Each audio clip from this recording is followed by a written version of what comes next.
31મી ઉજવણી માટે રાજસ્થાન જવાનું વિચારતા ગુજરાતીઓ માટે સાવધાન થઈ જવાની જરૂર છે। બનાસકાંઠા જિલ્લા પોલીસ દ્વારા સરહદી વિસ્તારોમાં લોખંડી બંદોબસ્ત ગોઠવી દેવામાં આવ્યો છે, જ્યાં બ્રેથ એનાલાઇઝર અને બોડી વોર્ન કેમેરાથી સજ્જ પોલીસ જવાનો દરેક વાહનનું ઝીણવટભર્યું ચેકિંગ કરી રહ્યા છે।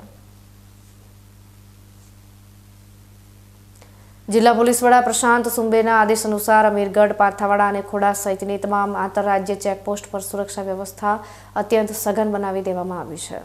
નવા વર્ષની પાર્ટીઓના બહાને નશીલા પદાર્થો ગુજરાતમાં ન ઘૂસે તે હેતુથી 30થી વધુ નાકાઓ પર 50 પોલીસ અધિકારીઓ અને 500થી વધુ પોલીસ કર્મીઓ રાઉન્ડ ધ ક્લોક ફરજ બજાવી રહ્યા છે।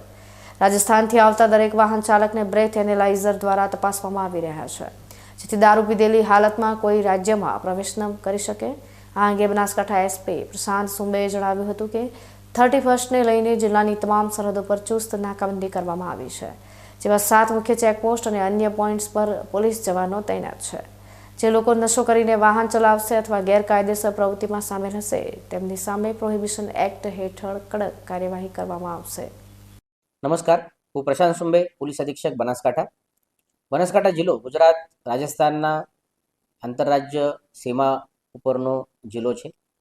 તે ધ્યાને રાખીને આને આવતીકાલે આવનાર 31 ડિસેમ્બરની ઉજવણીના ભાગરૂપે બનાસકાંઠા જિલ્લા પોલીસ તરફથી જે સુરક્ષા કાયદા વ્યવસ્થા માટે આયોજન કરવામાં આવેલ છે, તેમાં બનાસકાંઠા જિલ્લામાં જે 7 કાયમી આંતરરાજ્ય ચેકપોસ્ટ છે તેના સિવાય વધુ 30થી વધુ આંતરરાજ્ય તેમજ આંતરિક જિલ્લા આંતરિક ચેકપોસ્ટ ચેકનાકા ઊભો કરવામાં આવેલ છે, જેમાં આજથી ચેકિંગ શરૂ કરવા દેવામાં આવેલ છે। આ ચેકપોસ્ટ ઉપર પૂરતા માત્રામાં અધિકારી અને કર્મચારીનો બંદોબસ્ત છે। બનાસકાંઠા જિલ્લા માટે ગુજરાત પોલીસ તરફથી SRPFની એક કંપની પણ ફાળવવામાં આવેલ છે। તે કંપનીનો બંદોબસ્ત રાઉન્ડ ધ ક્લોક આ ચેકપોસ્ટ ઉપર શરૂ છે। આના સિવાય 30 અને 31ના રોજ બનાસકાંઠા જિલ્લાના 50થી વધુ અધિકારી અને 500થી વધુ કર્મચારી બંદોબસ્તમાં રહેશે। જુદા જુદા જગ્યા ઉપર વ્હીકલ ચેકિંગ, નાકા પોઈન્ટ્સ અને જે ભીડવાળી અથવા અવર જગ્યા હોય તે ઉપર પેટ્રોલિંગ પણ કરવામાં આવશે। જિલ્લામાં જે પાર્ટી પ્લોટ્સ, હોટેલ્સ અથવા ફાર્મ હાઉસ છે જેના ઉપર આયોજન થવાની શક્યતા છે તેઓની સાથે પણ મિટિંગ શરૂ છે, તેઓની પરમિશન લેવાની પણ સૂચના આપી દીધેલ છે, આપવામાં આવનાર છે।